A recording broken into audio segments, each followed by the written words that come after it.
true. Sometimes it doesn't work.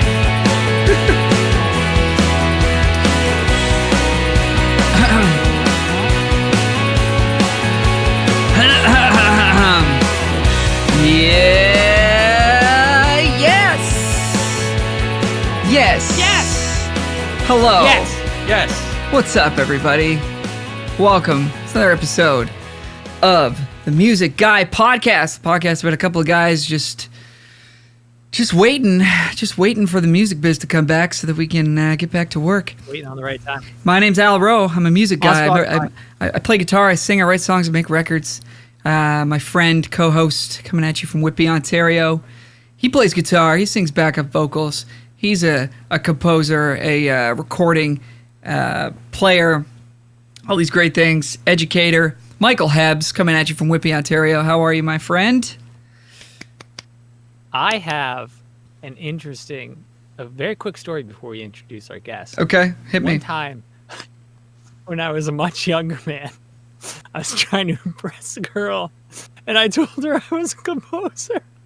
It didn't work. No, It didn't work at all. She wasn't impressed. Have you tried that trick now that you're a much older man? No. Well, also, I don't remember doing this. I was told this by a friend.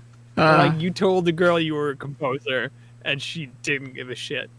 So Rightfully so. There was alcohol lying, involved. and also, yeah. Oh, always is. Who do we have here today? It's the only way I can talk to a girl. We've got a very special guest today.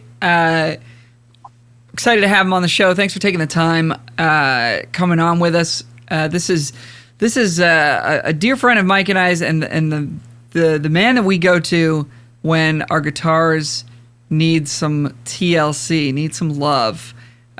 Great player, instrumentalist, multi-instrumentalist, playing for I'm going to get this wrong. Is it Universal recording artist David Boyd James, or is it Warner? It's Warner, isn't it? Warner. I knew it. I knew I would get it wrong. David Boyd James, also a long career in music theater, playing in pit bands, pit orchestras. Also the band Professors of Funk out of the East End of the GTA. Been going for a number of years now. It's Mr. David Chown. Welcome to the podcast. Hey, fellas. Good to be here. What's going on with you right now, man? How's life? How's quarantine or whatever we're calling this thing we're doing? Pretty good.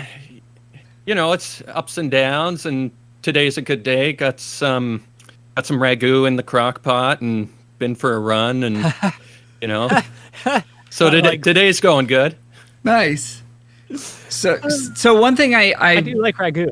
One thing I know is that you've been taking your health and your physical fitness super seriously over the course of this sort of lockdown, which is awesome because I wish I was taking mine more seriously.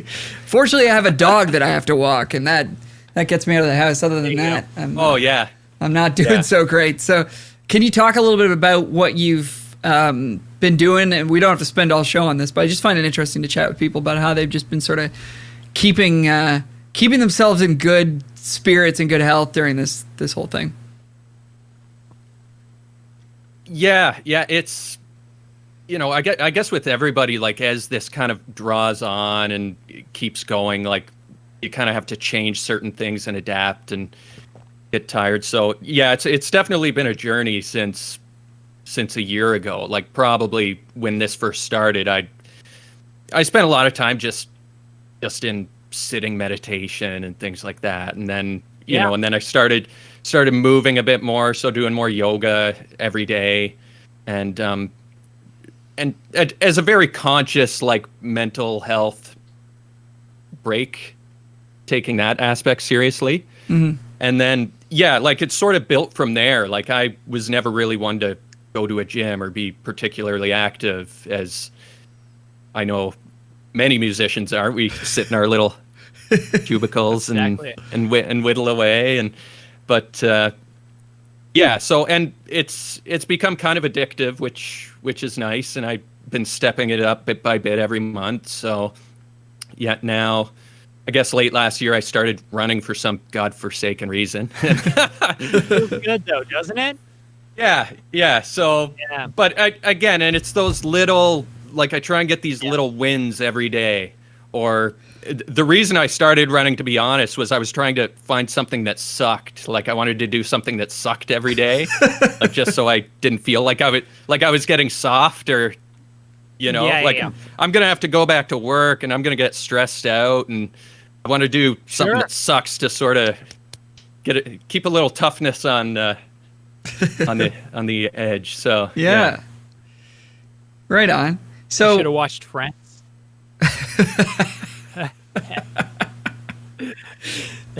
So what do you have, like a routine that you sort of stick to, or are you more of just like feeling it out as you go day by day? Yeah.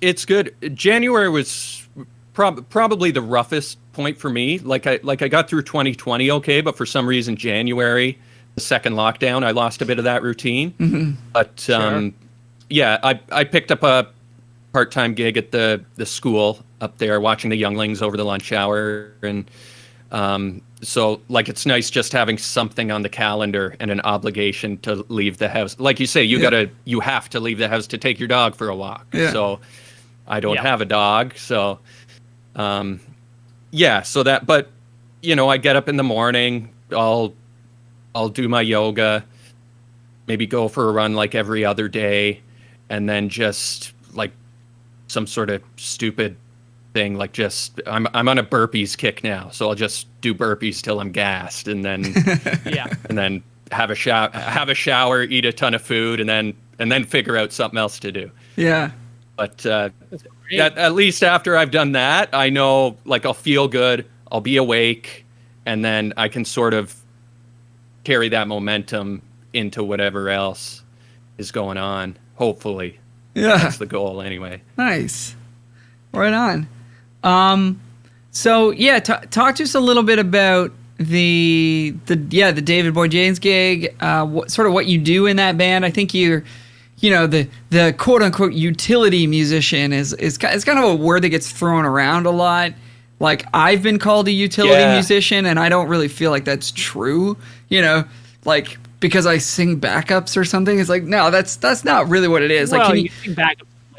Oh, I've seen you play keys though. Well, you can claim the utility role. Play keys. No, but I like it. It's a stretch, but yeah, sure. Sure.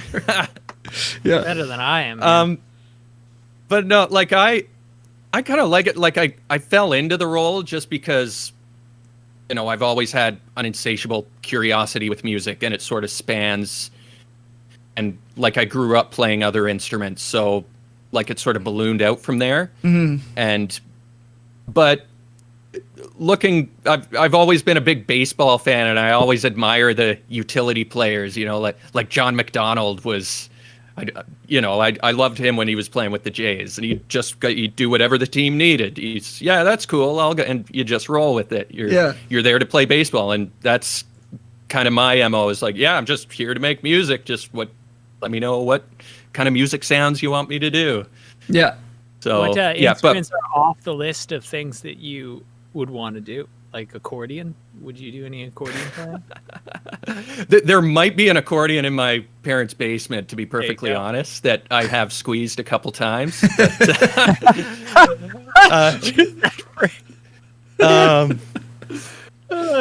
Yeah.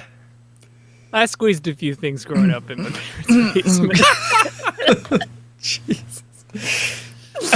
So what do you currently what's currently on your instrument stand? Yes. For a gig right now. Yes, because for like you mentioned, the David Boy James band was probably the biggest thing I had going on last year, as far as the utility things go. And with that group, I'm playing banjo. There was a banjo at one point. Like, it was, I was working with a couple different tunings. So a banjo, 5-string banjo, 6-string banjo, mandolin, which I could argue the mandolin kind of started the whole thing for me. And then the baritone guitar, which I've been loving very, very much because I've had it for years and I've never really had much of a chance to explore it in a baritone role. So yeah, I'm really enjoying getting to play that in the group. So this is how little I know about guitar, but like what actually is a baritone guitar? Does it have a longer neck scale, or like you just tune it down? Yeah, so, or what? Yeah, exactly. Like the baritone kind of fills the gap between guitar and bass. So a guitar and bass are an octave apart, and the baritone guitar is kind of like a fourth in between there. Okay. So instead of being tuned E to E traditionally, most baritones are tuned B to B. Okay. Okay. Yeah. So, and I mean, like some guys will put heavy strings on their telly and down tune it, but it's not the same. Like you're right. A baritone guitar, it has a longer neck, and like you'll hear it in a lot of like old 60s, 70s Western soundtracks, like that kind of sound. Mm-hmm. Yeah, that's the traditional use for it. Yeah. I was just about to ask about that, like, because Will did what you said. He like got a guitar and he put bigger strings on it, and like I keep thinking about what parts I would play on it. Like, is it mostly single note lines? And like, are you just doubling the bass or a lot? Some melodies, and yeah, it depends. And also, there's the certain thing like I think I've heard you guys talk about this before, where you'll double an acoustic, but you'll move the capo to a different position. Yeah. So like it's that kind of thing as well, where you'll have, like for example, if the song's in the key of D, you'll get the guitars playing a traditional D shape, but on the baritone, you'd be playing a G shape.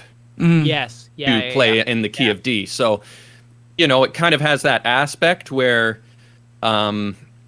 you're playing in the same key, but you're getting different chord voicings. Mm-hmm. Yeah, and you're playing chords. That's good to know too, because I always wondered, like, is it just like a pretty much a bass guitar but higher, but it does do chords, which is cool.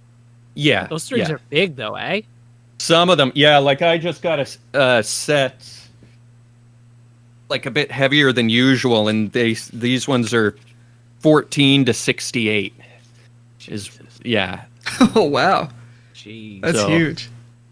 Speaking of string gauge, this is like a little bit of a departure, but have you guys seen the Rick Beato video on string gauge?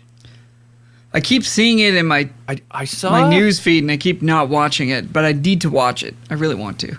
Yeah. I saw one. I'm not sure if it's the one you're talking about, where it was a few different guitarists, and they were kind of A-Bing different, like going as light as eights, or maybe even like you can find eights, but like back in the day, I think you could even find sevens. Like eights and nines were very traditional. Like that's what I'm saying. Like that blows my mind. Like that the tones that we were listening to were on eights. You know what I mean? Like that's apparently that's the thing. Yeah, eights and nines. Like I don't think tens really became a huge thing for quite some time. Like, because I noticed one thing, and I made this mistake, actually. I got you to set up my guitar, and I didn't mention anything about it. And because your brother dropped it off, and he uses 10s usually. Yes. And you're an 11s guy. Like me, I'm the 11s guy. I'll message you and be like, oh, I need 11s, right? But so 10s were on it, and I was like, why does this guitar sound better? Sounds like brighter and less like mud in the bottom, because I always had like something around like 150 to like 250. I'm not good at EQ, so like somewhere in there, and I would have to like cut it out because it'd be like muddy, and it's not there anymore. And I want 10s, and so now I'm like, I should maybe try 9s. I might even try 8s, because if all the classic recordings were on 8s, why am I fucking around with like 11s? So I don't know. That's what the video was saying too. So yeah, it is. Yeah, the string gauge mostly. I never ever thought much about the tone, or wasn't really concerned much about the tone, because, like you say, like you can just EQ it however you need. There is something satisfying about just plugging a guitar into an amp hitting a chord and like, yeah, that's good. And Yeah. you don't have to mess around too much. The only problem is with 8s is you'll have to hit so fucking light compared to like 11s. Yeah. You can fucking And that's my problem. Like I grew up on riff rock and I'm so heavy-handed. Like I'd be breaking them like crazy. That'd be a But, powerful feeling though, to bend a string to break. Oh, Yeah. it snaps in half. Love that. Oh yeah, 8s you could get all the way across the fretboard easily. Yeah.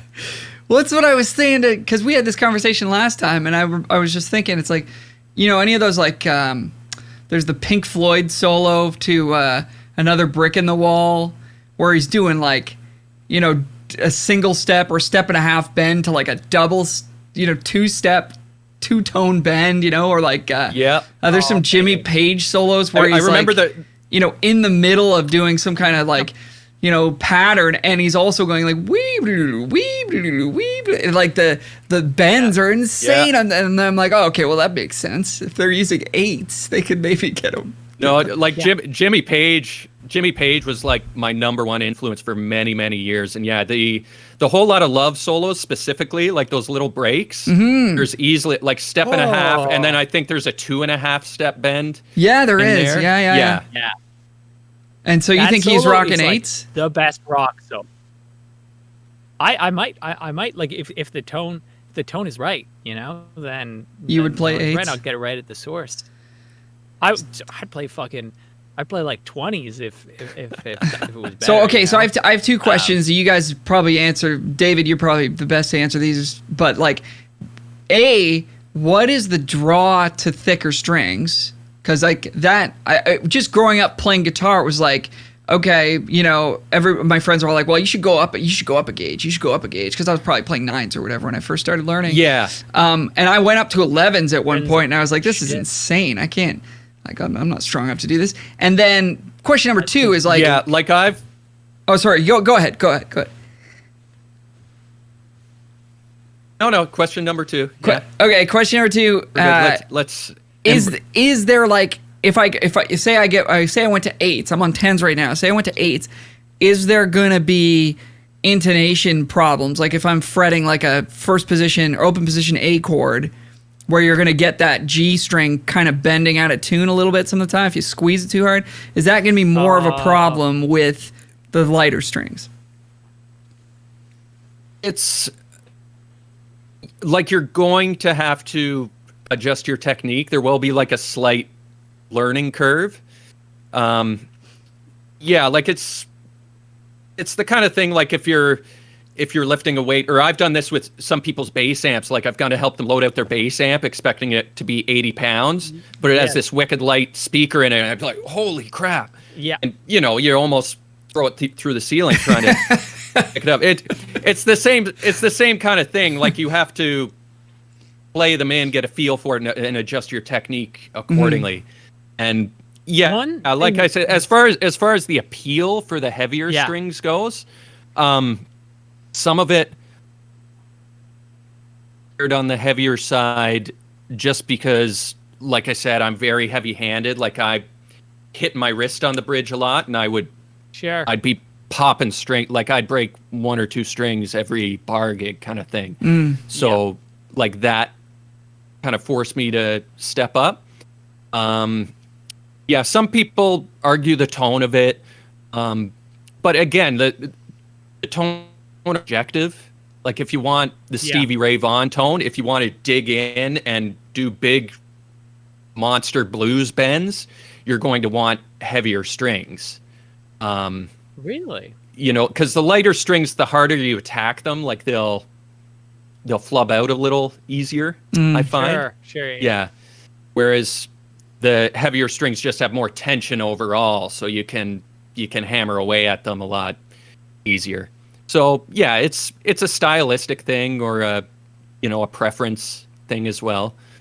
Depending, some people like to fight their guitar. Other people just want it to be as effortless as possible. So different strokes. Effortless. Yeah. That's where I live. One of the things that I think is kind of funny is you were saying the intonation thing. Like, well, you just press notes out of tune.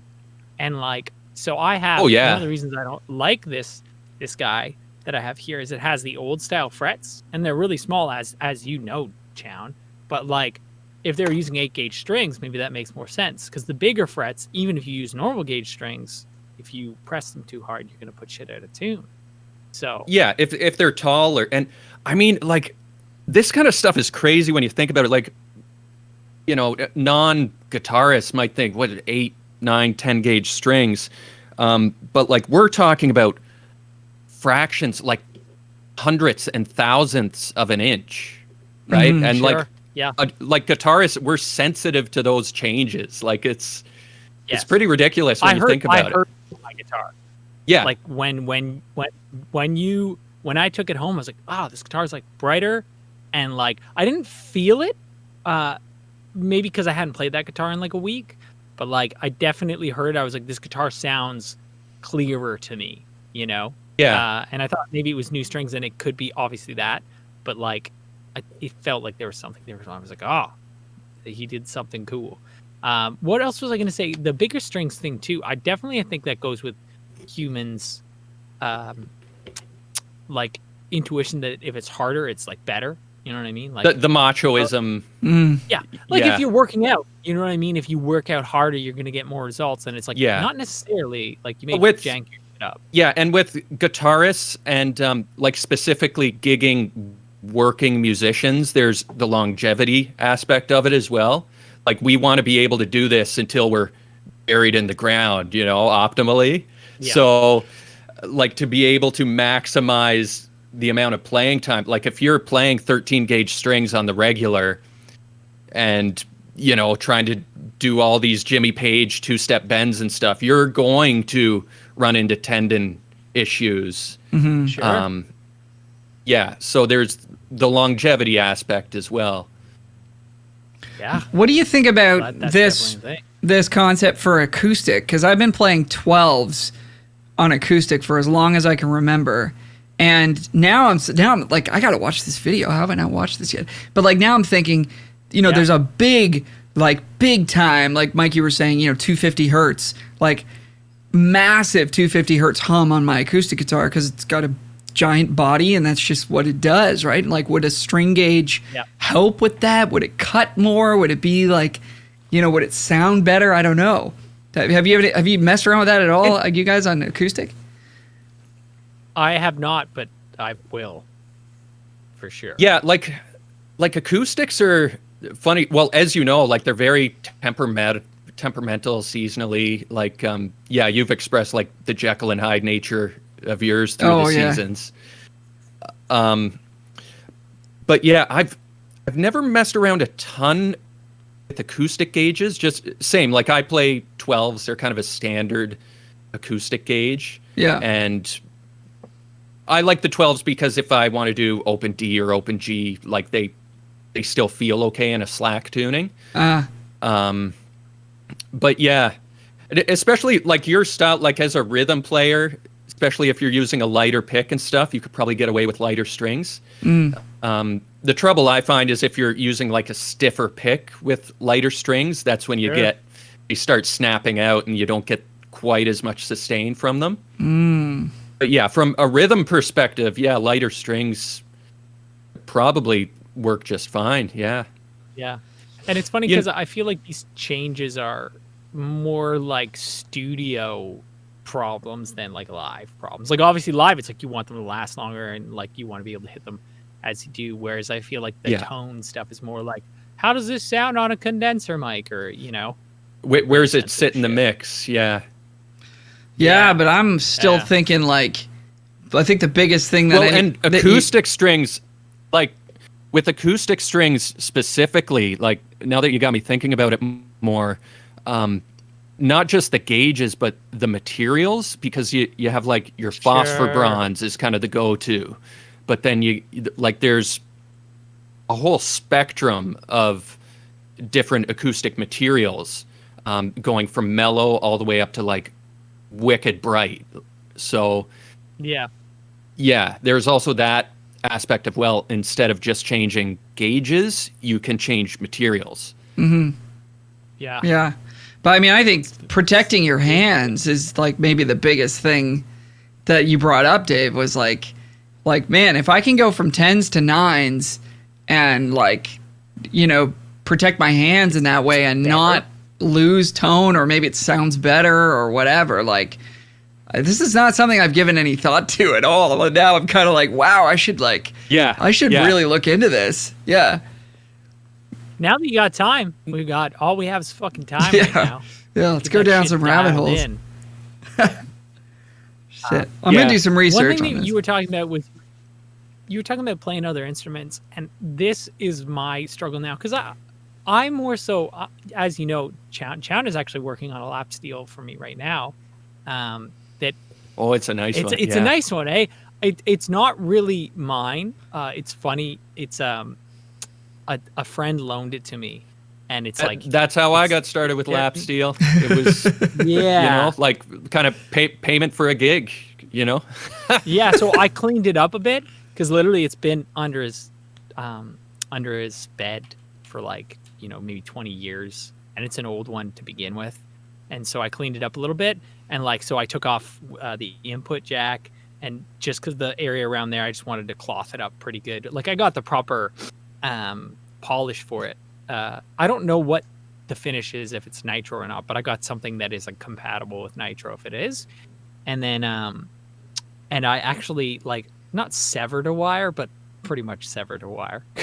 the wire in the input jack is definitely severed. It's like the cloth wiring too, right? If I'm not mistaken, like the old style.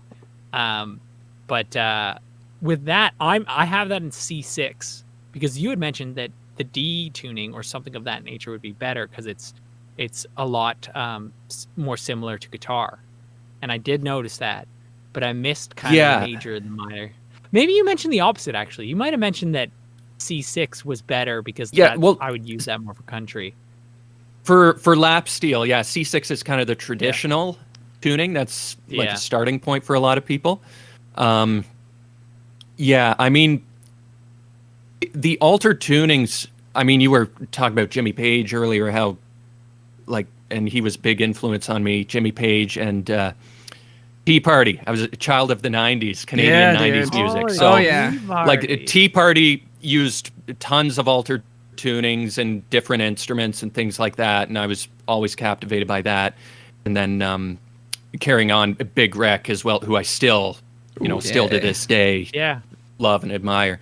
And they were all big altered tuning things. So as I was learning guitar, I was working in altered tunings as well. So like, how do you learn them? Is there a method to translating what you know, or?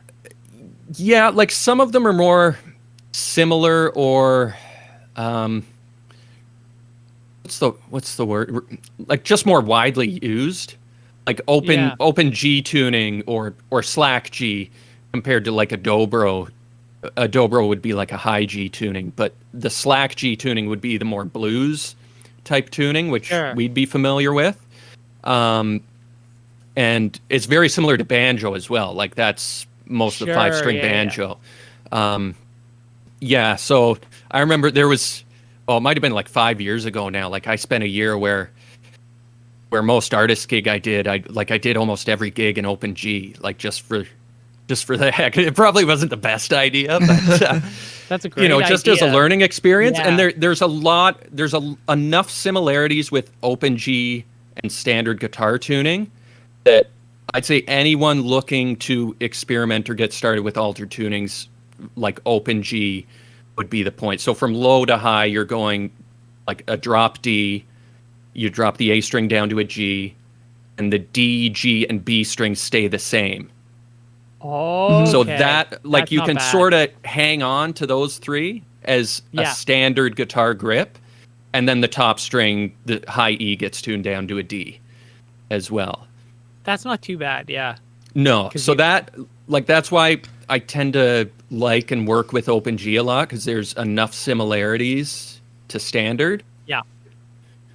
And then the other one, open D, would be the other big like blues guy tuning, and you can think of it as basically the same as open G, but everything is shifted down a string set. So instead of having your major triad on the 4th, 3rd, and 2nd strings, like your open G triad. Yes. You'd have Yes. it on like your That's exactly 5th, yeah, 4th, yeah, and yeah. 3rd strings. Yeah. Yeah, I found that so helpful to be like, well, this is just like thought of guitar, and I pretend.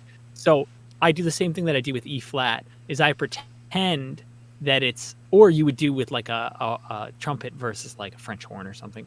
I pretend that it's in a different tuning that it is. So with open D, I pretend that still, this fret is C. On my guitar, it would be C. Yeah. But it's not like it's C. It's the same shape, but it's down like a 4th or down a 5th. I don't know what it was because I didn't stay there that long. Yeah, there's definitely the mental thing. Yeah, that was the big problem. Just fucking remembering where all this shit was. Yeah, it's a nightmare. Yeah, so yeah, definitely a mental thing, and like the whole numbers system, like the Nashville numbers thing, is the same sort of deal. Like, no matter where you put the capo, or if you're tuned down a half step or whatever, you need somewhere to hang your hat mentally, so you're just not swimming in this foreign tuning. Yeah. Yes. Yeah. So you're playing like 3+ instruments, banjo, mandolin, and electric guitar, most of the time, I guess, and then maybe some steel here and there. How do you manage that setup for live gigs? Because I know from some touring that we've done together that you've got a nice little setup going on that's sort of self contained, and you're not asking the sound tech for like 6 lines when you show up, which is, I'm sure people appreciate that. Yeah, that's definitely the hardest part, like there's learning the songs and learning the instruments, but trying to figure out a way to get a rig going is definitely, and it's still to this day a learning experience, where if I show up at a festival or something, we're all guilty of it, like peering over, looking at pedal boards and trying to scout gear and stuff. So my logic, or where I try to approach it from, is I have enough instrument switches, like the songs come and go and I'm switching instruments like crazy. I don't really want to be worrying about tap dancing on a pedal board or things like that. Sure. So I try and have everything, like if I have 3 instruments, for example, I try and find a way to get all 3 going into my board at the same time, and then be processed individually, and then get sent out, either, like you mentioned, depending on the gig, if it's like a rib fest with someone who's never heard the group before and they're not going to be manning the board, I just want to send 1 line to them. Yeah. Right? And I'll just deal with my mixing. I'll just ear it out and blend it in and out accordingly. Or with the bigger gigs, I'll try and, I'll be able to send them 3 lines and then they can process it well. Or if we're getting set up on in-ears or something like that, I'll split it out to 3 lines. But yeah, it's always like every rig I build or put together, they've all been similar but different in that way. Like I always have that approach, send all the instruments in separately, process them separately, and then be able to send them out together or separately. Yeah, I see. Yeah, so at this point, before, like when I did some touring with Al, with Chez Dupuis, and for that rig flying around, I had a little like sub mixer, and a couple pedals and things like that, and 1 A/B switcher to toggle between the instruments. And then these days, I'm back in the Line 6 game in the Helix thing. Yeah, baby. So I've been working it with the Stomp, which is a challenge. Like, it's doable, but I'm probably going, especially with the David Boyd Janes group, and we're probably going to have a lot of throw and go gigs where, you roll your rig on, you plug it in, you play, and you got to get out there as quick as you have to. So I'm probably going to end up building like a rack thing, just so I can have it, plug it in, turn it on, and then good to go. Because the toughest, I don't want to worry about the technical side of it when I have 19 strings I got to tune. Right? Sure. Like, Yeah. I don't want to spend, if we have 10 minutes to set up, I want to spend 9 minutes tuning my strings and 1 minute like doing the line check. Yeah. So what do you what do you use to combine your signals of those three instruments? Is that a simple thing? Is that just one piece of gear, or is there a whole thing that you're doing? Yeah, at this point it's you might have the same one. The Line 6 G70 has been a lifesaver for that because it's a wireless and an ABC box, I believe. Yeah, it is. So like with that way I can have one or two wireless packs, an instrument hardwired if I want or need, and then I can send 3 separate outs from that to go wherever I need. Yeah. So the G70 has been clutch because I was looking into all kinds of switchers and AB boxes and things like that. So I've been using that consistently, like in every rig I've built since I got it. Yeah. So if you need to do a single output for everything, then you'll just reprogram it internally to send to that same output? Well, I'll keep the switching because I use it to toggle between instruments. Okay. And then the output is kind of at the end of the chain. So the helix, it'll be whether I send it through give a separate left and right and aux out, or if I just send one summed signal.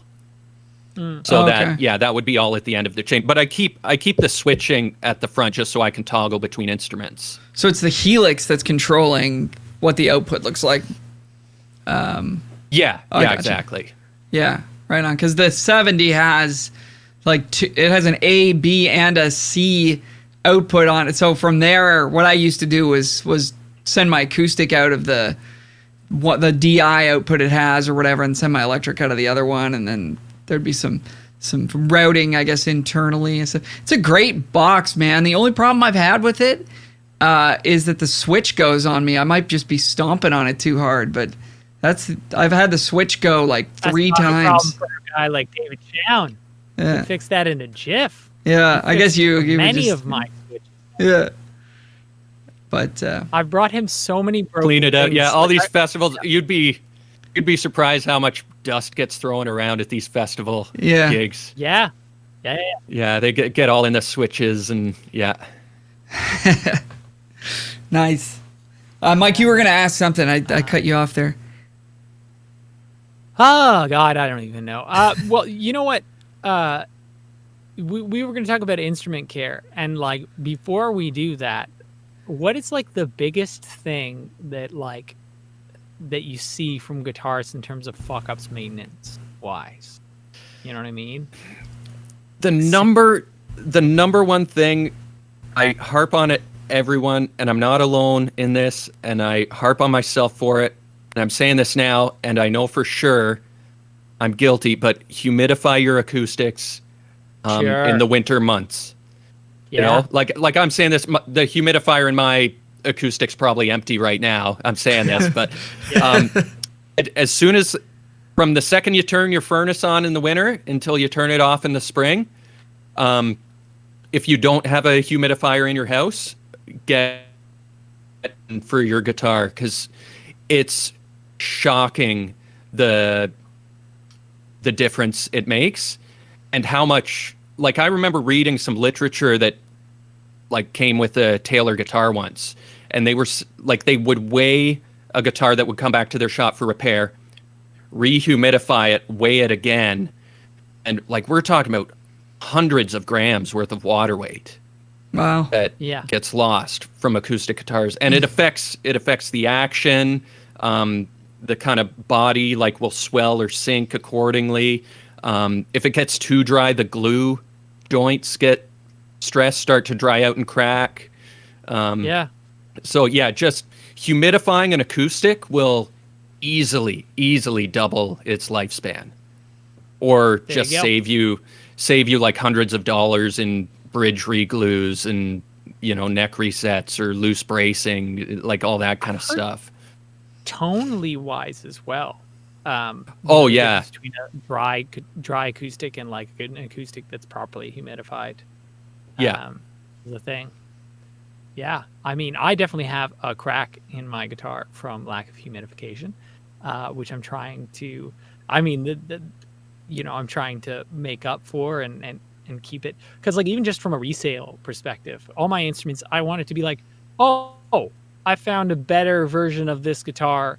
I'm gonna just flip it and not lose that much money. And now because of that crack, can't do that. Yeah. So, Yeah. my bad. Okay, so that's the one thing. Like, So in what's terms of what's the instrument care, go-to? like, What's the go-to humidifier? oh, there you go. I mean, there's a few. I've had the Oasis one. Yeah. I think that I probably just grabbed Yeah. that at Long McQuaid. It's a little finicky. Like you got to fill it up with this syringe. You got to get a little glass of water. It's finicky. I've been like pretty brand loyal with D'Addario stuff, like Planet Waves things, for a long time. Mm-hmm. And Planet Waves has these like packets. They're kind of like a set it and forget it type thing. Like you get a couple packets, you toss it in the guitar when you're not using it. Yeah. I'm not sure what they're called, Bodega packs or something like that. Yeah. Yeah, Okay. but they're kind of preset to like these packages. They're preset to like 65% humidity or something. That might be a bit much. They might be 60, but okay, yeah. yeah. Right on. And then all the, if you have like museum quality pieces, you can get one of those little digital readout things that tells you the humidity in the case or in your room if you want to get really crazy. Yeah. Yeah. But- I feel like none of our listeners will. I feel like that's for like dentists. I make this joke all the time, like dentists and like doctors and lawyers and shit. Yeah. Buying like historical guitars. Yeah. I found with But the yeah, Oasis. You could probably get like a Bluetooth or a Wi-Fi app that would warn you if it drops below 55% or Yeah. something. I have to found- get home. I found with the Oasis ones that they're expensive, man. They're like $25 or something to buy one of those humidifiers. Yeah. And like 2 months later, it'd be shriveled up and I couldn't get, you fill it up with water or whatever and it'd just be shriveled up the next day. Like the crystals or whatever that's inside, I feel like they just die real quick. Yeah. Is that a thing or no? Yeah, that one you got to refill a lot, which is why I kind of mentioned the Planet Waves ones. They're more just a set it and forget it. Yeah, the really like the old school ones. I still have a couple of these. They were just like a little plastic thing with a sponge in it, Yeah. and Okay, it's the yeah. same thing. Like the sponge dries out every couple days, so Yeah. you got to always water it. But Yeah. So that's not an indication that the humidifier's like not working anymore. Like those crystals are still going to be good for years and years, or like, as I felt like the lifespan of those things Yeah. was like I short. remember how long the Oasis was, because they gave me one with my guitar, and I used it for a while. But yeah, they have a lifespan. I don't know how long it is. It's not super long for $40. It's $40 it is. Yeah, geez. Yeah, no. Yeah. I thought it was $40. Yeah, no, you know what? You might be yeah, right. that wouldn't surprise me. Yeah. Huh. I'll check out Yeah, these no. packets. I definitely need to do much better. I've got this little like personal mister going in my studio room here. I don't really know if it's making a difference at all. But Well, I mean, and you're a vocalist, so like even you understand the importance of like vocally being hydrated, like as a human being. Right? Yeah. Like I should probably just invest in like a good room humidifier. Because if, say, I had like a nice one that could bring the humidity of this room up to the place it's supposed to be, like my guitars could just be sitting around and they would be okay. Is that kind of the idea, or do I still need to? yeah. Yeah. So maybe I should just invest some money into that. Yeah, that's the thing, because the trouble, why I mention people humidifying in the winter months is because they turn on their furnace, which is just dry forced air, and they might not have a house humidifier, so the house is just being filled with dry, warm air, no moisture at all. So yeah, like having a personal humidifier in the room is enough to help out with the guitars. Or I even tell some people, like, if you're worried your guitar is getting like dried out a bit too much, just leave it outside the washroom while you shower or something. Like, leave the door open, because Sure, how much humidity a shower creates. So kind of just using it to your advantage. Yeah, that's a good idea. Yeah. Humidification, people. What are like something? Do it. Gotta do it. Some things maintenance wise that are like pretty reasonable for a guitarist to learn how to do. You know what I mean? Yeah. I mean, obviously, like, learning how to change strings. Is, I'm sure most like semi-pro musicians have a good handle on that already. But honestly, like, learning to restring properly can eliminate a lot of tuning issues, intonation troubles. So yeah, that's where it starts. Like, I usually, if I'm teaching lessons, I'll usually find a point in the lesson program where I teach them how to restring their own guitar. Like, it's just something every guitarist should know. After that, having a general idea of intonation, like just understanding what it is and how the adjustments work. Even if you don't want to mess with it yourself. I know a lot of people are, trepidatious of, messing with their own intonation, but even just understanding what it is and how it works. So the intonation, and then little things like adjusting pickup height is something everyone can do, and it will drastically affect your tone, and it's like immediate results. It's like you can just spend an hour one day just adjusting your pickup height and seeing the difference, whether it's trying to get the 2 or 3 pickups blending a different way, or getting a little more power out of this one or that one, because it drastically affects the tone as well. Affects your tuning too. I mean, can affect your tuning. If the pickup Strat pick single coil pickups, if they get too high, you get these weird overtones. The magnetic pull on them is very, very strong. Yeah. It's definitely like a tone thing. I remember I sat down it must have been like a year ago and like recorded them through an SM57, because that's kind of what you're going to listen to, and just to hear the difference. I don't really know if I'm right on this, but my understanding with once you get them closer is it's like, isn't it more of the highs and lows?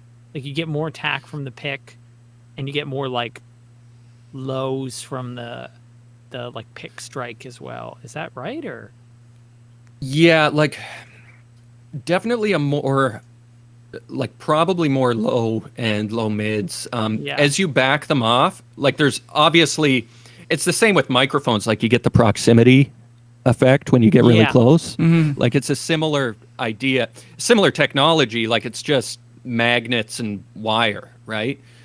So it's the same thing. Like, as you're going to get closer, you're going to get more high end. As you get further away, it's going to get thinner and probably a little more trebly. Oh, okay, well, that's good to know. That is good to know. So I have another, as the guy here who doesn't know anything, I have another question about string changing that you guys touched on, and like, this is just occurring to me now, but like I feel like there's a bunch of different techniques out there. Of, there's people who do the over-under thing when they're wrapping the string around the peg.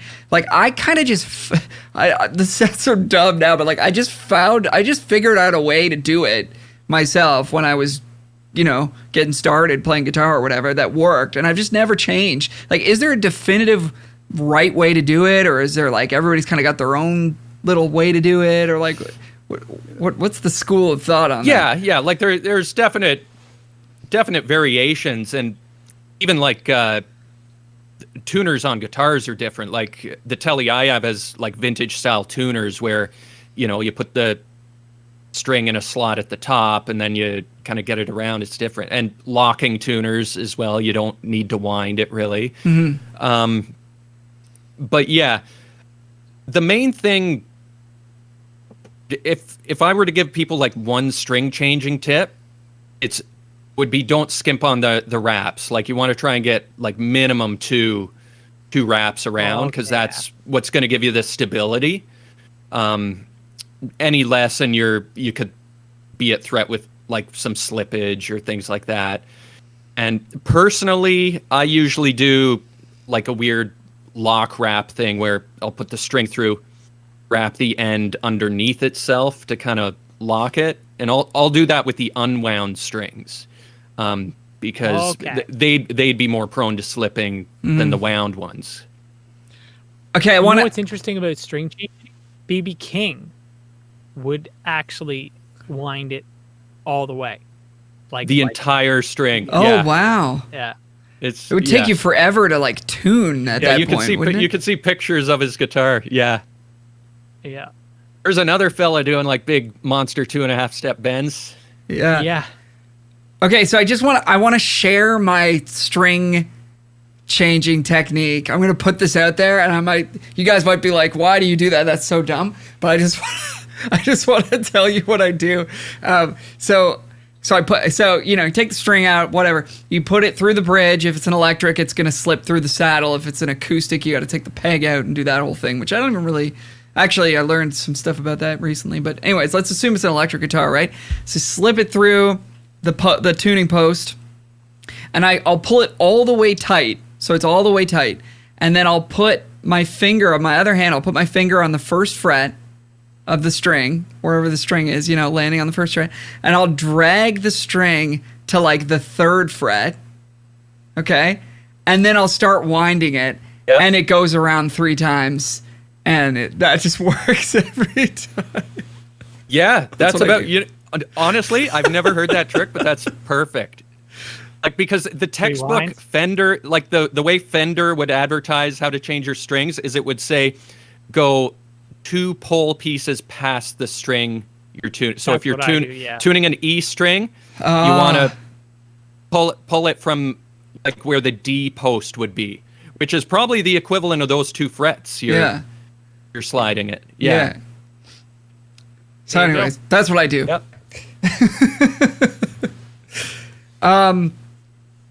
So you've got a pretty nice little, I don't know, we like to talk about the side hustle. I feel like that's a hot topic these days, the quote unquote side hustle. I mean, maybe for you it's a main hustle. I actually don't know this for sure, but you've been doing a lot of instrument repair, instrument tech setup.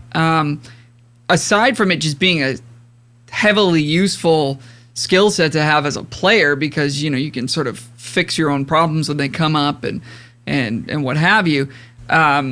It's a pretty good gig, I would suspect, and we're curious, like, how, if somebody wanted to sort of learn more about that, where would you start? And in terms of like getting work, I guess that's one of those things you just sort of happens over time. But where would people get started with all of this sort of discipline? Oh, get started. It's definitely like a very niche thing. It's I could say it's in the family. Like my uncle's been doing it for as long as I can remember. He's out east of Oshawa in a little place called Mitchell's Corners. He runs a shop called Strings and Fingers. Nice. And so that's like when I got serious about it, like when I took some time away from playing in my 20s, and then once I was getting back, thinking about gigging and doing more with guitar, like I went and I'd spend days with him just in the shop, watching over shoulder, doing simple jobs, taking notes and things like that. Again, like I was lucky it's in the family, but if you can find a shop when the time is safe, when the time comes, but yeah, just hanging out in a shop somewhere, if they'll let you, Yeah, or just watching over shoulder. Beyond that, I've always been kind of a autodidact, I believe is the word, like a kind of self-taught. So beyond that, like I would find a book or just a resource and just work my way through it. I see. Yeah.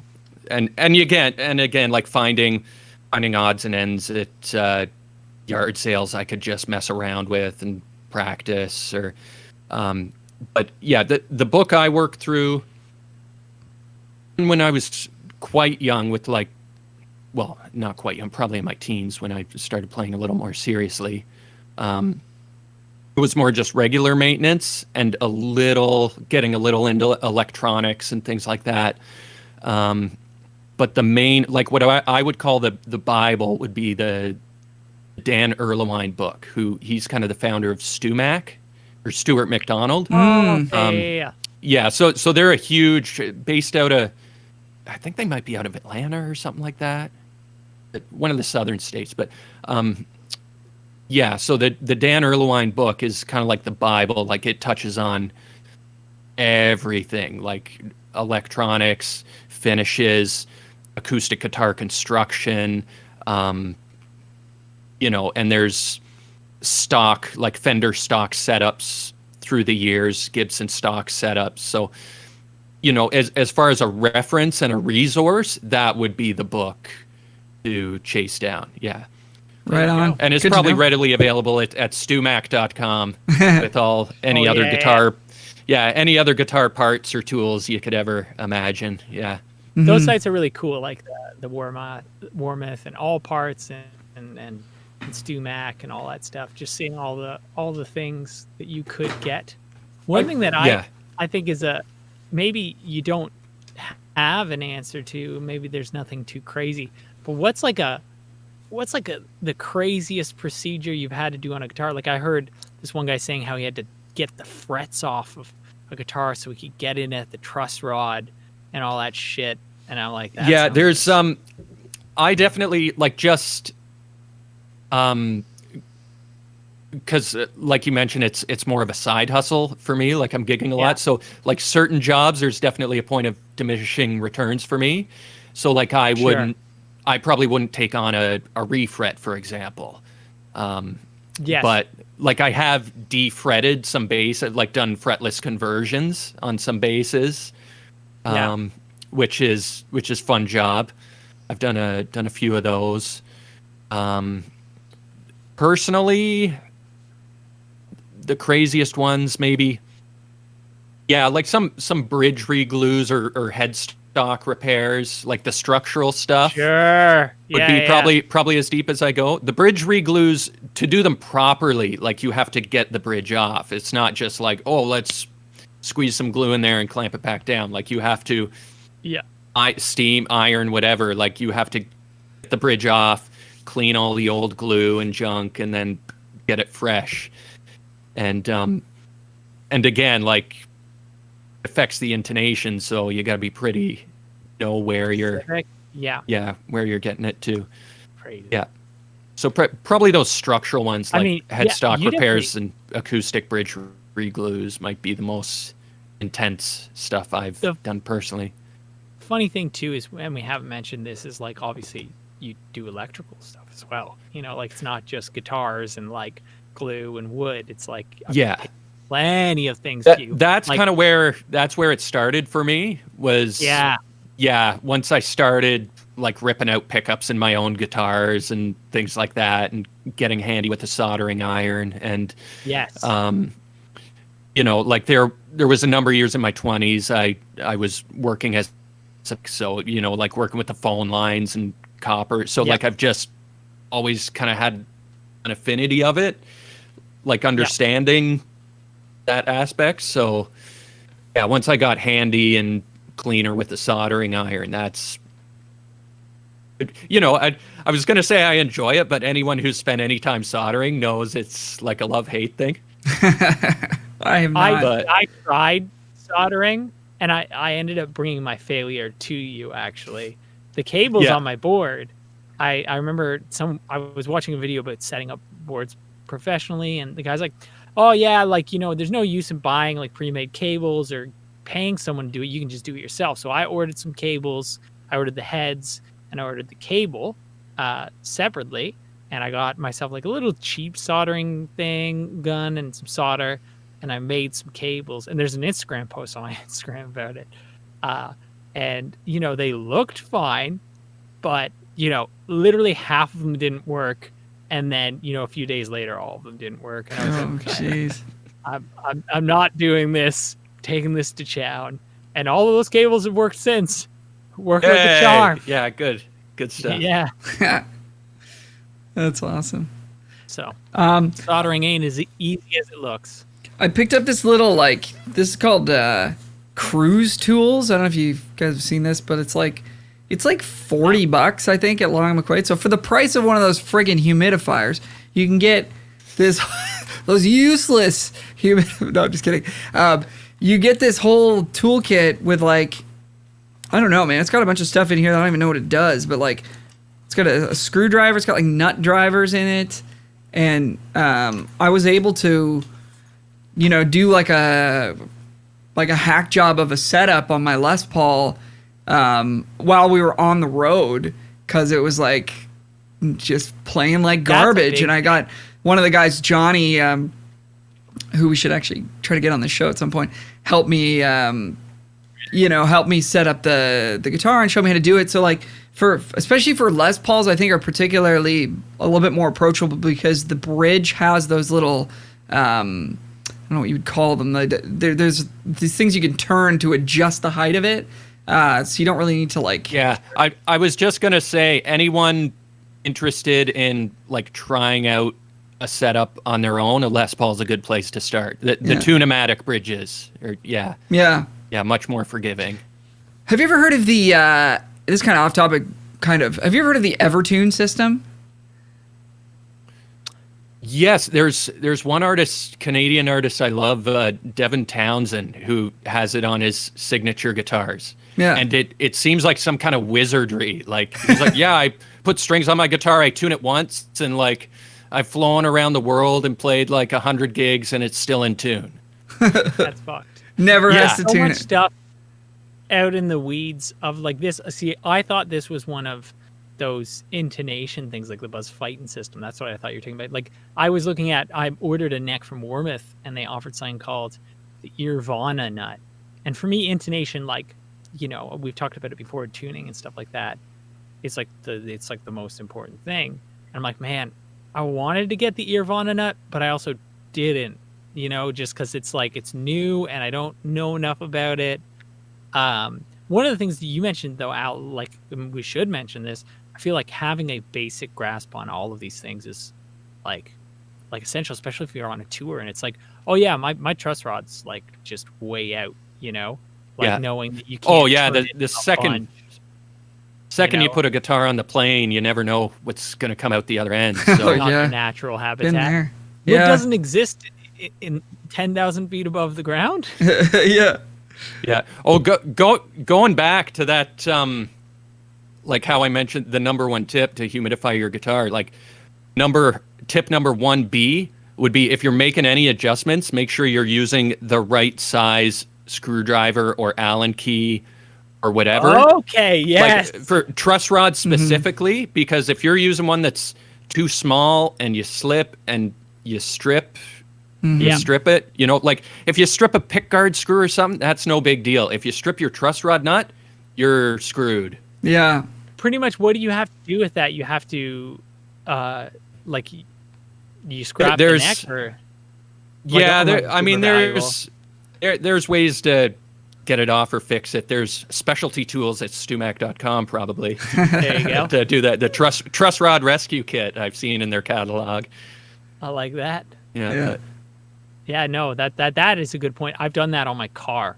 Stripped quite a few things, like my lug nuts for my tires, because I decided to do them. I actually almost killed my dad, which is cool. That's fun. I decided to do the tires on my car. My car is over a decade old. I think it's 13 years old. Fuck yeah. Nice. But So I took the wheels off, and man, it was hard to get those things off. Oh, so yeah. I stripped the fuck out of them. That's insane. For sure. But whatever, stripped the fuck out of the lug nuts. I got new ones. But so the way that it works with wheels, and do not quote me on this. I'm not a fucking mechanic. If you fuck it up and you die, I think it's not my fault. that much is clear already. I don't even know way- if we need the disclaimer. But. Yeah. So the way that I understood it with lug nuts on a tire, you have to put them to a specific torque so that you don't over tighten them because it's not good for your car. You don't want to under tighten them because they'll fall off. So I had a torque wrench set to the right thing. I put the wheels on, and what I didn't realize is my like bolts or the things that they go on are corroded, so you just can't like torque them. You can't set them to a specific tightness because as soon as it hits the rust, it's gonna be like, oh, it's tight enough. So I put them on, and my dad was actually like, oh, can I borrow your car? And when I was driving, he's like, your wheels are super noisy. And I went and looked at them, and literally some of the lugs were like a turn from falling off. Oh, the fucking tires would have fallen off while I was driving on the highway. So yeah, don't listen to anything I say. There's certain things where I'm just like, you know what? I'm going to pay $30 to have that done so that I do. Yeah. I'm just going to pay it. Yep. Lesson learned.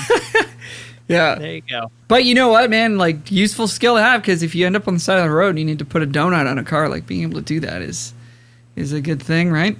It's the equivalent thing with a guitar too. Yeah. Got to change your strings. Got to change a tire. Yeah. Well, and I think intonation too. Like if you're in the studio, like it's better than canceling the fucking session. Yeah.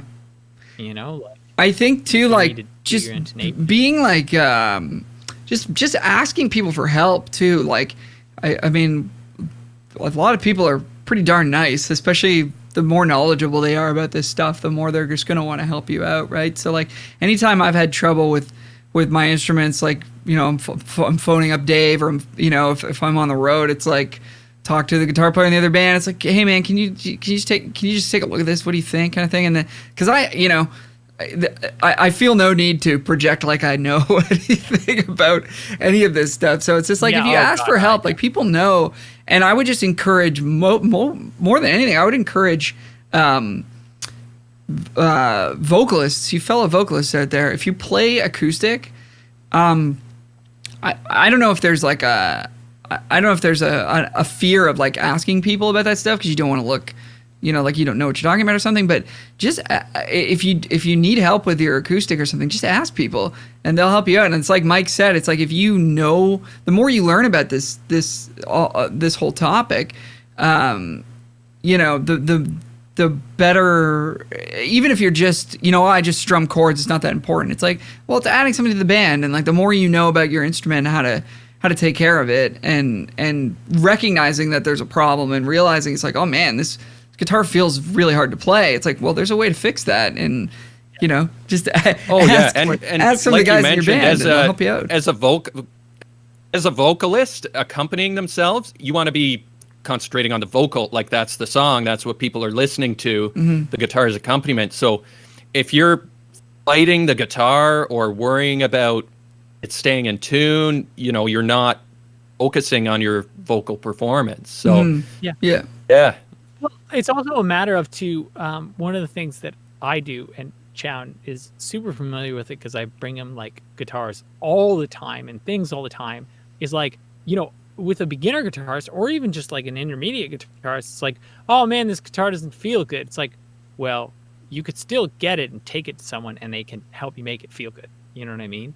Like you could take a garbage acoustic, like a Costco brand acoustic. Obviously, Chown would be way more experienced in saying this, but like you could take a garbage acoustic that is hard to play, and if you invested money in making it feel good, it would feel good, if I'm not mistaken, right? Like it may not be worth it. You may be worth it to get something that's a little bit better and then invest money in it. But like, yeah. So, oh yeah, for sure. Like, my kind of MO, and it doesn't always work out this way, but like I try to, any guitar that comes in, no matter how crappy or junky or falling apart, like I try and get it to a point, like with the setup where, okay, yeah, I would take this and go play some songs on a stage or in a bar somewhere with it. Yeah. Like I want to personally be able to take that instrument and confidently be able to perform with it. Like that's the goal of any setup or any guitar leaving the shop. Yeah. Yeah. And That's that's the thing. Like, so if you're an artist and you've spent like you may think, oh, this guitar's a piece of junk. Like, I only spent $300 on it. You know, I'll just get a fancier guitar that feels better. It's like, well, $300 Spend an extra is like 50. Yeah. Like $300 is pretty good. My fucking Strat that I got, if you minus the pickups, like the reason why I bought it is the guy had these fancy pickups in it. They're not that fancy, but you know, like if it just had the stock, well, they're pickups, fancy. I probably would have got it for $200 less. You know, like I probably would have got this thing for like $300-400. You know what I mean? And like, you know, I've played fancy Strats. Like I don't particularly feel anything that I'm missing other than the fact of those frets, and that's why I got a new neck. But you could get one that doesn't have the small frets for the same price. I'm just an idiot. Yeah, man. Like I've definitely heard some people who their acoustic guitar sounds like shit because the truss rod's off. It's buzzy as fuck. And like, yeah, like it is like, oh yeah, you know, I'm just playing chords. It doesn't matter. But you'd be surprised how many people like who are artists who play guitar for acoustic guitar, the sound guy just doesn't put them in the mix or puts them so low that you can't really hear them. You know, you can just hear you know what I mean? It's the same with me. I didn't realize this too. I guarantee you in some of the bands that I was in, the sound guy would just put me lower because my tone was garbage and my playing wasn't as good. You know what I mean? When I first was playing, like when I was playing in BPM Crew, I guarantee you I was low in the mix as far as the sound guy sounded because I was not, you know, the best player in that band. Like there was tons of crazy players in that band, you know? So it's like, sort your fucking tone out. Big dingus. Yeah. One more thing maybe we can hit up before we wrap here, but I'm just wondering, what are the sort of maybe like top 5, top 10 like brands or models of guitars that you see on a regular basis where you're like, this is just a solid, well-made guitar, like it doesn't have a ton of problems. Kind of, what do you recommend to people out there looking to like get something that's going to perform? These days, like probably on my dream guitar list up there, and everyone I've seen recently from like the budget made in Korea ones to the like made in USA ones, the Paul Reed Smiths are hands down. You know, like when I was first starting and growing up, I was aware of them, but never really put much stock in them. I'm like, oh, that's the Santana / nu metal guitar. Yeah, and exactly. You know, that was it for me. Yeah. But you know, as I've become more worldly and you know, opened my mind a bit more, every single Paul Reed Smith that comes in is just great. Like everything, the fretwork is clean, the electronics are great, the pickups are solid, and it's across the board through the entire price spectrum of their line. Yeah. Nice. As far as like larger companies, you know, there's obviously like boutique, custom made stuff you can get. But as far as the big company and the PRSs, they're a real like jackknife style guitar. Like you can cover a lot of stylistic ground with them. Like if I was doing some theater stuff and sure, you know, if I like, because a lot of times you got to pick one guitar to cover a lot of different styles. Yeah, that would definitely be one to go to. One thing that this is kind of a little bit of a departure from that, but kind of similar. I don't know what I'm talking about, especially compared to Chown. But one of my students brought in this guitar, and they actually got it from Costco, I believe. But nice. I was actually like blown away by the feel of the guitar. Now I don't know, obviously, like quality of the fretwork. Like it sounded great. There was no buzzing of any sorts, which is a pretty low standard. But it felt great. It was really easy to play, but it didn't feel like cheap. The Yamaha EG112, like I was blown away. Like it feels just as good as my Strat.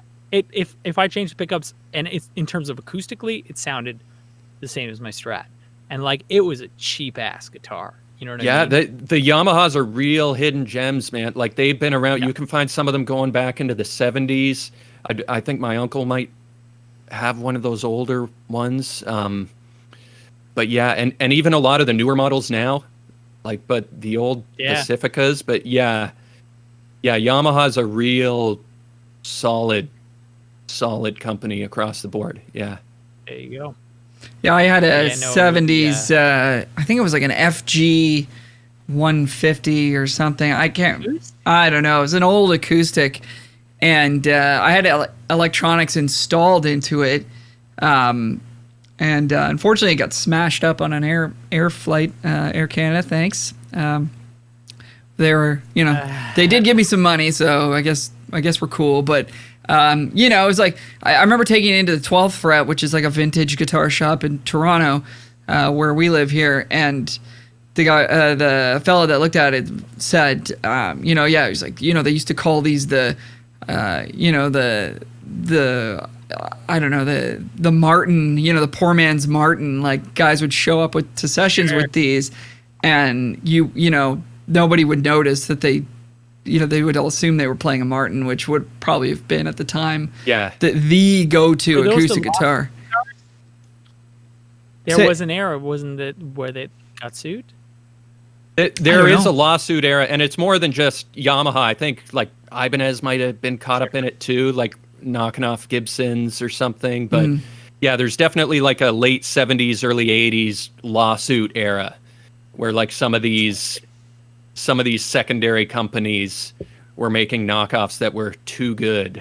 So well, that's the thing is, That's when they this guitar is competing with a $2,000 Martin. You probably could have bought it at the time for $150, or whatever. So it was a favorite of mine, and I'm sad that it's gone now. But anyways, you can get, there's great value. Even the Yamahas that they make now, the acoustics, I always recommend to my students, it's like, don't get the Denver, like don't get the complete intro model because they don't stay in tune, they don't intonate well, they don't feel good. So I'm trying to teach a student how to play, and like they can barely fret the notes on this thing because it's just not well made. I'm sorry, Denver, but like, and they're designed to be. If you got one, you got it set up. I don't think so, man. I really don't think so. No, but you could find for your money, you could find a used Yamaha acoustic. Yeah, you can find a used. Throw a stone out the window and hit a used Yamaha acoustic. Yeah. And I always try to say to if it's a young student and it's the parents are, obviously they're concerned, they don't want to dump $500 into something their kid, gives it up or something. Like, like Dave says, like find a used one. If they don't like it, you can sell it. You'll be able to sell it for something. If you get the $89.99, like, guitar right off the shelf, you're never going to sell that. And it's not going to be a good playing experience for the students. So also, I'm all about the Yamahas. Too, I feel like buying an acoustic or buying an instrument in general, unless you're like really getting up there, but even if you're really getting up there, I think you should be budgeting in as a setup. Oh yeah. You know what I mean? Like, because if you bought like a especially if you bought a guitar that plays not as great, like it's going to cost more to set it up. Like I would. Yeah, and I know some stores, like especially if you buy a new guitar, like the bigger stores will offer a setup within a year or something as part of the purchase or warranty or something like that. Yeah. Well, there you go. I also have a theory that like you shouldn't. I have a theory that there's no reason, unless we're talking about like some kind of collector's item or like some kind of sentimental value or something like that. I don't think there's any reason to spend more than $1,500 on a single instrument. That's my theory. Ooh. Maybe the one exception I can think of is like if you're a keyboard player and you get like the Kronos or whatever, which is just so incredibly powerful and literally just does everything ever that you could possibly need. Apparently they don't use it anymore. It crashes all the time. I've played. It's not the standard. Right. Yeah, it's not even good. Yeah. But you'll get a lot of flack from proper string players who Probably. I remember That's showing true. up to like Violins. some theater stuff. I'm like, oh yeah, I'm loving this guitar. You know, I got it for like $250 off some kid in Streetsville or something. They're like, Yeah. my cello costs $25,000. Ooh. Yeah, that's true. That's a world that's a world I don't know anything about. Like, so man, I could should walk buy down like 1,000 Epiphones with that. that. Yeah. This is one thing I'm going to bring you at some point, Chown. I'm going to buy an Epiphone, and I'm going to get you to like just soup it up like an electric guitar. Like I'm going to buy like a Les Paul copy. I'm of the same mind with the don't spend that much money on your instruments. But I mean, I feel like there are situations in which that makes sense. Like, I think it's silly when someone like me buys a vintage instrument and drops like a ton of money on it. You know, like a super like if you bought like a 60 Strat, like obviously no one is now, or if you bought something that was, you know, $7,000 and it's like a vintage amp, it's like, unless you're like a studio musician, you know, unless you're way more successful than me or just more successful than me, I don't think it makes sense, you know, just because there are copies of that are going to get 90% of the way there. Yeah, with every, like I don't buy a ton of gear, but with everything I buy, I want to be able to gig with it, which means it will possibly get beer spilt on it, driven over by a car, stolen, and I don't want to be attached or disappointed when any of that happens. Yeah. So, you know, fair. like I love my Les Paul and my Tele, like I am attached to them, but they're of that price point where if something catastrophic happened, I could get on with my life, you know? Yeah. I'm with you, man. Yeah. I wonder what do they really add on these guitars that are like $4,000? I had a $4,000 Sir guitar. It had a buzz fighting system. It felt good, you know, like it had fancy woods on it, but was it better than this? No. This is like minus the pickups would be like a $400 purchase. You know what I mean? Like, yeah, like there's a lot of cosmetic aspects and this and that and personality.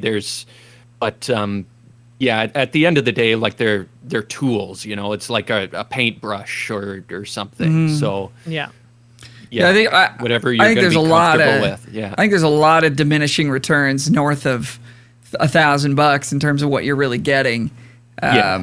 So I would, depending on what it is too. But I'd be amps, curious.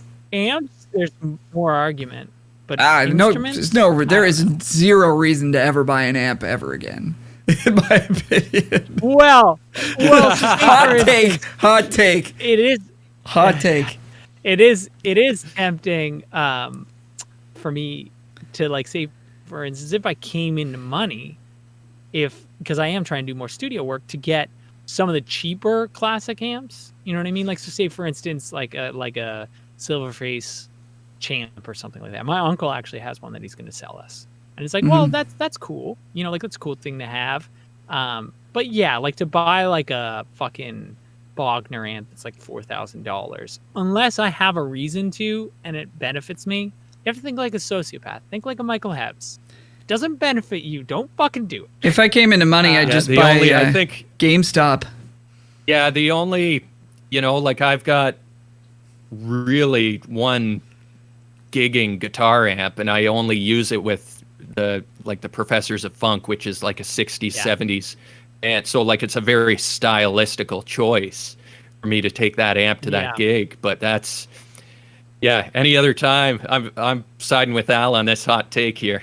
Yeah. Leave the amps at home. I'm getting to be an old hunk of coal. I don't want to be carting those things around. They're heavy. I definitely agree that most of the time an amp is not a thing, you know, unless also too people are like, oh man, I want to record with electric guitar. It's like, you have a fucking garbage room. Like you don't know anything about mic placement, myself included. You know, like if you're fucking like the dopest engineer ever and you have an awesome room and great mics, like SM57 is an amazing mic, but if you don't know how to place it or don't know how to set your amp, like it's not going to sound good. But if you get a fucking DI of an electric guitar, like you can tweak that till the cows come home and then, you know, make it sound good, you know, like, even if you take even if you take a DI, you can send it across the world to an engineer in a world-class studio, have them reamp it for you if you really want to get crazy. Yeah. You know? That would be a great business idea. Yeah. For a $5. Be a reamper. While we're on this topic, I to follow up on what we were chatting with Nathan Whitney a couple episodes ago, with the direct guitar, putting a reverb at the very end, like a very small mix amount of it. I've been doing this in Pro Tools. I've been putting deverb after my guitar plugin or whatever, because I use Guitar Rig on Pro Tools to get tones. Put a deverb plugin or whatever, doesn't matter. At the end, I put it on small room at 10% mix, so it's barely providing anything. It's mono, so it's contained. If you pan the sound, it's fully contained in the sound. It's not an effect that's sort of washing over your mix or anything, but it just adds this little tiny bit of air, or I don't know what you would call it, but just a little bit of space. You know what you should? It works so well. So I just wanted to throw that out there. Thank you, Nathan. I've been doing that. It's dope. You should design a plugin and not tell anyone what it is. It's just be a one knob, and it's just that. It's just a room. It's just deverb. It's literally deverb with a different skin, and it's just a mix knob. But you say it's like Gooderizer or something like that. Guitar Realizer. Yeah, that's such a good idea. Oh my god, make your direct guitar sound more real. Yeah. You should get a pedal. So good. Make a pedal. Oh my god, that's so good. Yeah. But anyways, Gear's a funny thing. It's a funny thing. People like to pay a lot of money for that shit. Well, I suppose I'm so guilty of it. I'm so guilty of it. Like, right, Chown? We were talking about this. Like you were like, I'll put the things to the stock, the pickup height, because I know that you're like a tone hound, and it's like, I'm like, I'm gonna get a real bone nut on my like neck instead of just getting like a tusk nut, and it's like, I'd rather do that though than do it with like money. You know what I mean? Be like, well, I gotta get a real 60 Strat, or else, I'm not. Oh yeah, like the difference between a tusk nut and a bone nut, it's gonna be the same price, right? You're getting a nut. Yeah, it doesn't.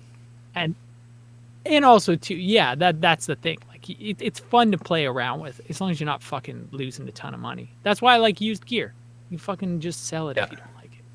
And then some other loser pays for the hype, Yeah. All right. Well, I think that's a good place to wrap us up here. I've got to work on some stuff, so I gotta bounce. You gotta plug the Patreon. I do gotta plug the Patreon. Some money. We've got the Patreon.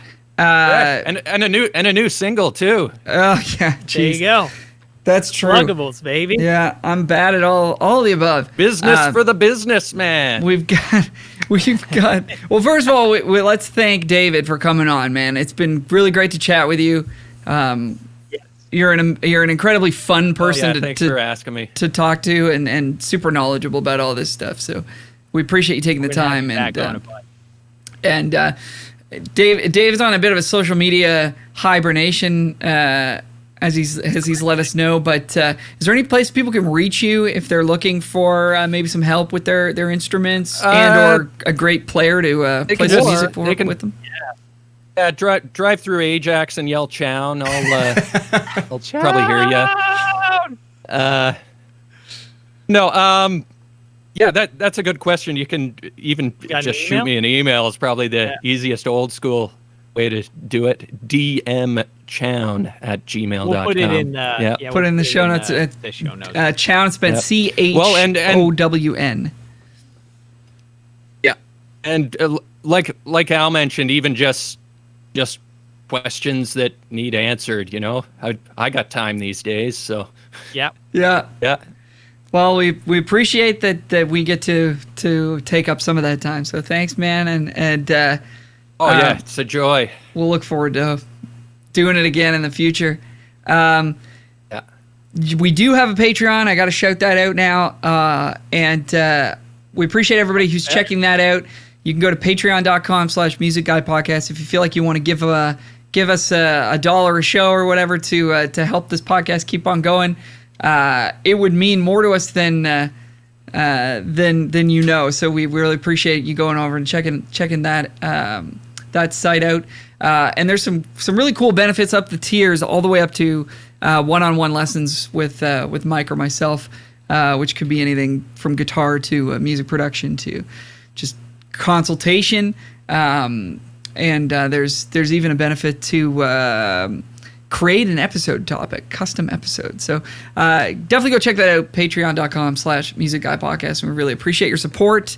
I do have a song coming out. I think this song might come out before this podcast does, but because it's actually coming out tomorrow, Friday. It's called I'm Not Lost. It'll be available on all streaming platforms. If you go to any of my social media, you'll be able to find it there. So I'd appreciate you giving me a spin, or maybe set it to loop and just kind of leave it running in your garage or something. That would really help me a lot. At your radio station, sign out to your label. Yeah. Yeah. Just give us some fucking money. For all you high-level music managers that are listening to this show, just sign me already. Let's just get it over with, okay? It's going to happen anyways. You can find me at Alro Music on any social media platform of your choice. You can find Mr. Michael Hebbs at Bruno the Meek on Instagram. Great guitarist and guitar teacher. If you're interested in lessons or need some guitar sounds on your next record, feel free to hit him up. He's great to work with, and obviously a great guy, as you've heard listening to this podcast for 63 episodes. So thank you everybody for listening. We really appreciate the support each and every week, and we'll be talking to you very soon. Bye for now. That was real fun. I had a lot of fun with that. Especially my